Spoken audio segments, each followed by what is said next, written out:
دنیا اپنے نوجوان نسل کی حفاظت کرتی ہے، محنت کرتی ہے، اور بہت ہی محنت کے ساتھ وہ اپنے بچوں کو ڈگر پر لگاتی ہیں، اس لیے کہ نوجوان نسل جو ہے، کوئی بات نہیں گیا، اور ہم اسی خوش فہمی کے شکار رہے کہ ہم تو ہمارے پیر صاحب یہاں نماز تھوڑی پڑھتے ہیں، وہ تو مدینے میں نماز پڑھتے ہیں، مکے میں نماز پڑھتے ہیں۔ تو میں ان سے بار بار یہ کہتا ہوں کہ مکے ہی میں کھانا کھایا کیجئے، مدینے ہی میں کھانا کھایا کیجئے، کیا زمزم کا پانی تمہیں اچھا نہیں لگتا ہے؟ پانی ٹھونستے ہو تو ہندوستان کا، بریانی کھاتے ہو بیٹے تو ہندوستان کی، اور نماز کی باری آتی ہے تو مردود مدینہ پہنچ جاتا ہے۔ اس خوش فہمی کا شکار ہمارا سنی ہو چکا ہے، اور اس کی بنیاد پر بدعملی کا ایک بہت زیادہ تسلسل ہے جو ٹوٹنے کا نام نہیں لے رہا ہے۔ مجھے بڑی خوشی اس لیے محسوس ہو رہی ہے کہ حضرت سید قمر الدین بخاری نے یہ میسج دیا ہے۔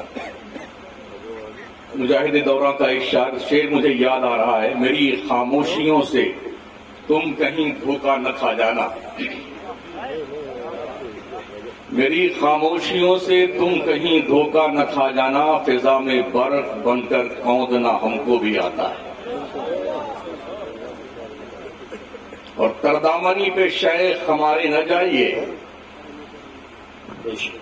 تردامنی پہ شیخ ہمارے نہ جائیے، دامن نچوڑ دوں تو ہزاروں وضو کریں۔ جی صرف آواز ریکارڈ کریں، ویڈیو نہ بنائیں، اس کا مکمل خیال رکھیں۔ ہر شخص کو اپنا کام کرنے کا ادھیکار ہے۔ نون والقلم وما یسطرون، قسم ہے قلم کی اور جو کچھ قلم لکھتا ہے۔ ترجمہ کنز الایمان میں دیکھ لینا، میں نے مفہوم پیش کیا ہے۔ اس لیے قرآن کا ترجمہ کرنا اتنا آسان کام بھی نہیں ہے، بریلی کے امام جیسا قلندر چاہیے۔ ہزاروں بہک گئے جن کو پتہ نہ چلا کہاں گئے۔ اگر اردو زبان میں قرآن مانا جائے تو ترجمہ کنز الایمان اردو زبان کا قرآن ہے۔ پیارے آقا صلی اللہ تعالی علیہ وسلم کے پیارے دیوانوں، مجھے بتایا گیا ہے خانقاہوں کا اور درسگاہوں کا کیا رول رہا ہے دین کے حوالے سے، ملکی خدمات کے حوالے سے۔ تو اس سلسلے میں مجھے کچھ گزارشات پیش کرنی ہیں۔ جہاں تک میں نے محسوس کیا ہے اور پڑھا ہے، ایک دور وہ تھا جب درسگاہیں الگ نہیں ہوتی تھیں، خانقاہیں ہی درسگاہیں ہوا کرتی، الگ سے کوئی مدرسے کا وجود نہیں ہوتا تھا، اور خانقاہ میں بیٹھ کر کے اللہ کا نیک بندہ پڑھاتا بھی تھا اور پلاتا بھی تھا۔ انگریزوں کا دور آیا اور جاتے جاتے اس بےہودہ قوم نے تعلیم کو دو حصوں میں تقسیم کیا، ایک دین کی تعلیم اور ایک دنیا کی تعلیم۔ نتیجہ یہ ہوا بڑی آسانی کے ساتھ لوگوں نے اس بات کو ایکسپٹ بھی کر لیا کہ ہم دین کی تعلیم والے ہیں، یہ دنیا کی تعلیم والے ہیں۔ ساتھ ہی ساتھ یہ اور ظلم ڈھایا گیا ہمارے اوپر کہ ہماری خانقاہوں کو بھی خریدا گیا بہت ساری جگہوں پر۔ نتیجہ یہ سامنے آیا کہ لوگ پڑھنے لکھنے سے دور نکل چلے۔ پیر کے بچے تھے اس لیے پڑھتے نہیں تھے، اللہ ماشاءاللہ۔ اب بھی کافی حد تک یہی حالات ہیں کہ پیر کے صاحبزادگان پڑھتے کم ہیں۔ وہ سوچتے ہیں کہ ہم کو پڑھنے کی کیا ضرورت ہے، ابا ہمارے پیر ہے تو ہم بھی پیر ہی رہیں گے۔ اور جب کہیں وہ پڑھنے کے لیے ڈالے جاتے ہیں تو سارے استاد حضرات حضرات حضور، چھوٹا سا بچہ حضرات حضرات حضرت، اس کی زندگی پہ وہ ظلم کرتے ہیں اساتذہ کہ نہ وہ پڑھنے کے لائق رہتا ہے نہ پڑھانے کے لائق رہتا ہے۔ لوگوں نے رونمائی کرنے میں اتنا اہم رول ادا کیا ہے، چہرہ دکھا دکھا کے نذرانے وصول کیے، اور حالات اتنے بگڑے ہیں کہ قوم اتنی بے خوف ہو گئی ہے کہ ہمارا پیر خود ہی نماز نہیں پڑھتا تو ہم تو نماز پڑھنے جائیں۔ دریدہ دہنی کا اس سے بڑھ کر ثبوت کیا ہوگا کہ اپنے پیر کے حوالے سے اتنا بے خوف ہے مرید کہ ہمارا پیر ہم کو جنت میں لے جائے گا، ہم کو نماز پڑھنے سے کیا مطلب ہے؟ میں اس لیے بار بار کہتا ہوں، اس پیر سے خود پوچھ لو تو جنت میں جائے گا کہ نہیں جائے گا؟ جنت کوئی فٹ پاتھ کی دکان ہے، پان کی ڈھابلی ہے جو سب نے بانٹ رکھا ہے، اپنے ہاتھوں میں کنٹرول کر رکھا ہے؟ حالات بہت ناگفتہ پہ ہیں۔ اگر ہمارے بزرگان دین نے، ہمارے گزشتہ 50 سال کے پیران طریقت نے الا ماشاءاللہ ڈھنگ سے کام کیا ہوتا تو پورا کا پورا پاٹیا صاف نہ ہو جاتا ہمارے سننے۔ پورے کے پورے علاقے وہابی کھا گیا، دیوبندی کھا گیا، اور ہم اسی خوش فہمی کے شکار رہے کہ ہم تو ہمارے پیر صاحب یہاں نماز تھوڑی پڑھتے ہیں، وہ تو مدینے میں نماز پڑھتے ہیں، مکے میں نماز پڑھتے ہیں۔ تو میں ان سے بار بار یہ کہتا ہوں کہ مکے ہی میں کھانا کھایا کیجئے، مدینے ہی میں کھانا کھایا کیجئے، کیا زمزم کا پانی تمہیں اچھا نہیں لگتا ہے؟ پانی ٹھونستے ہو تو ہندوستان کا، بریانی کھاتے ہو بیٹے تو ہندوستان کی، اور نماز کی باری آتی ہے تو مردود مدینہ پہنچ جاتا ہے۔ اس خوش فہمی کا شکار ہمارا سنی ہو چکا ہے، اور اس کی بنیاد پر بدعملی کا ایک بہت زیادہ تسلسل ہے جو ٹوٹنے کا نام نہیں لے رہا ہے۔ اور افسوس اس بات کا، پورے ملکی پیمانے پر ہماری کوئی یونٹی نہیں ہے، اسٹیٹ پیمانے پہ ہماری کوئی یونٹی نہیں ہے۔ جتنے لوگ ممبر نور پہ بیٹھے علماء کرام، میں ان سے گزارش کروں گا، آج کی اس محفل میں یہ وعدہ کرو کم از کم ہم سب ایک جٹ ہو کر کے مسلک کے نام پر، مصطفیٰ کی امت کے نام پر، ان کی محبت کے نام پر ایک ہوں گے۔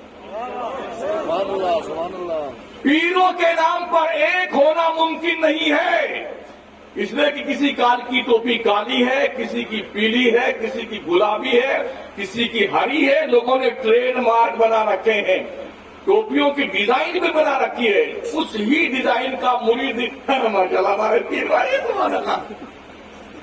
بکیا سلام کرنا آدمی جائز نہیں سمجھ رہا بیٹا، یہ دوسرے رنگ کی ٹوپی پہنے ہوئے۔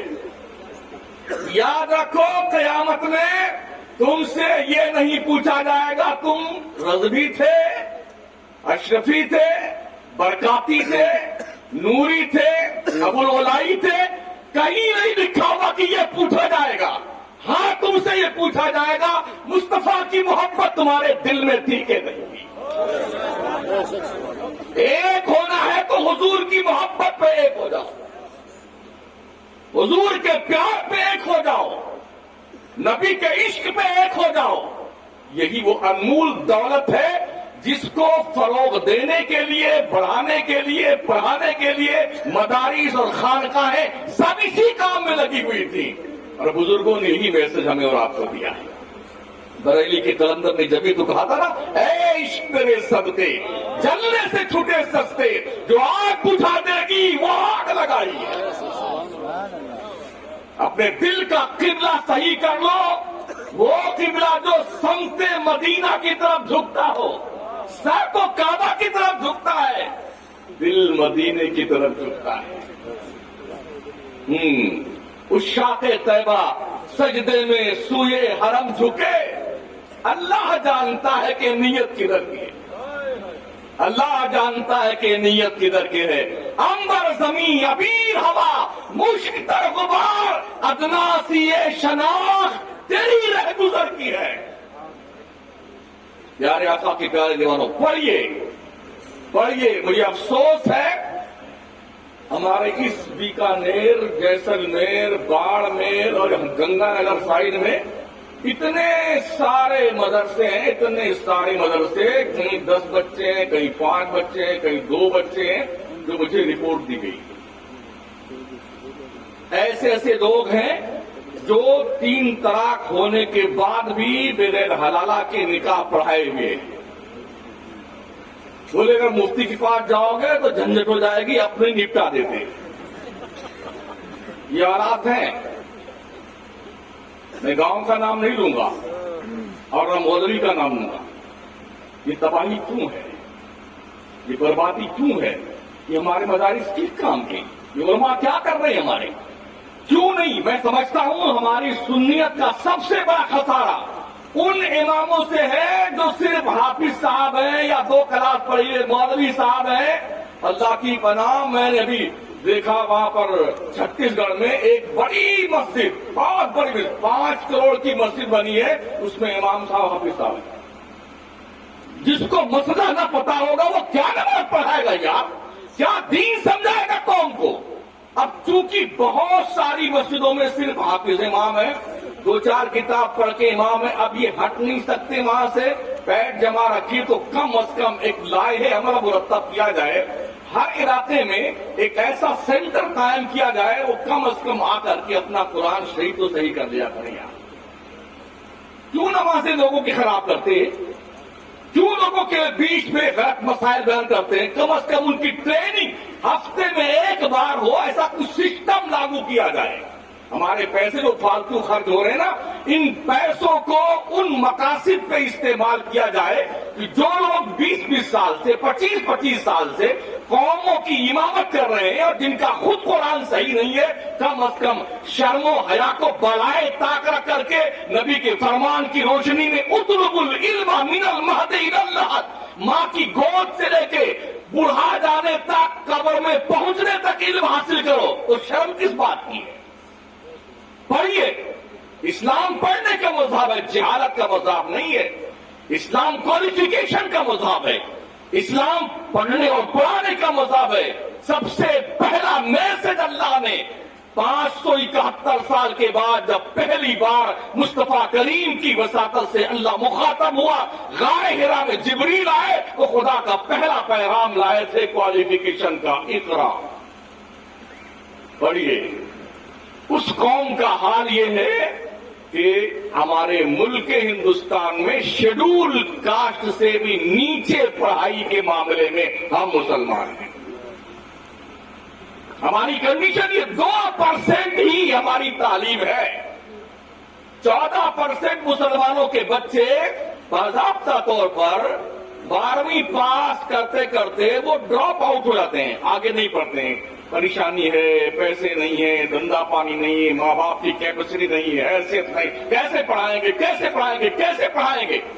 میں پوچھنا چاہتا ہوں قوم کے لوگوں، مالداروں، سیٹھوں، اپنے پیسے جو قوالیوں پہ، نچنیوں پہ، گویوں پہ، بے حیا بے شرموں پہ اور رنڈیوں پہ اڑاتے ہو نا، ان پیسوں کو قوم کے جینیس بچوں پہ خرچ کرو تاکہ تمہاری قوم کا بچہ اگر IAS افسر بنے، IPS افسر بنے، عالم دین بنے تو قوم کا سر فخر سے بلند ہوگا. پڑھاؤ اپنے بچوں. تمہیں پتا ہے اس دیش کی نکیل جو آج لوگوں کے ہاتھ میں پہنچی، کیسے پہنچی ہے؟ 80 سال کا میکسیمم ورک ہے. کوئی لہر وہر کسی مہودے صاحب کی نہیں ہے. لوگوں نے پڑھا ہے اور صرف پڑھا ہے. چھوٹی اسکول سے لے کے یونیورسٹی کے دہلیز تک لوگوں نے گود لیا ہے، گاؤں گاؤں جا کر کے جینیس بچوں کو پڑھایا ہے، ادھیکاری بنایا ہے. آج ہر کرسی پہ وہی بیٹھے ہیں. آپ کی فائل گھومتی رہے گی اور آپ گھومتے رہیے. پڑھاؤ پڑھاؤ. قومیں وہی زندہ رہتی ہیں جو پڑھتی پڑھاتی ہیں. وہ قومیں دنیا کے نقشے سے مٹا دی جاتی ہیں جو جاہل ہوتی ہیں، ان پڑھ ہوتی ہیں، گنوار ہوتی ہیں. بہت ہی جلد یاد رکھیں، دنیا آپ کا ملک جو ہے اتنا خوبصورت ملک ہے، اس ملک میں یہ پلاننگ تیار کی جا چکی ہے کہ مسلمانوں کا کوئی وکیل کیس نہیں لڑے گا. تیاری کی جا چکی ہے، PDF فائل تیار ہو چکی ہے. تمہارا علاج کوئی ڈاکٹر نہیں کرے گا، تمہارے مکان بنانے کے لیے کوئی انجینئر تیار نہ ہوگا. اس لیے اس سے پہلے کہ وہ دن آئے، اپنی قوم کے بچوں کو ڈاکٹر، لائر، انجینئر علامہ فہامہ بنو وہ دن آنے سے پہلے، تاکہ دنیا کی آنکھوں میں آنکھیں ڈال کے آپ دیکھ سکیں۔ بہت جب دنیا میں صرف دو طبقہ رہنے والا، ایک فارورڈ ایک بیکورڈ، ایک بہت مالدار ایک بہت غریب۔ فیصلہ آپ کو کرنا ہے کہ آپ مالداروں کی فہرست میں رہنا چاہتے ہیں یا کنگالوں کی فہرست میں رہنا چاہتے ہیں۔ پوری رات موبائل چلانے والے نوجوانوں، کم از کم تمہاری غیرتیں تو نہیں مرنی چاہیے۔ دنیا اپنے نوجوان نسل کی حفاظت کرتی ہے، محنت کرتی ہے، اور بہت ہی محنت کے ساتھ وہ اپنے بچوں کو ڈگر پر لگاتی ہیں، اس لیے کہ نوجوان نسل جو ہے، کوئی بات نہیں جی۔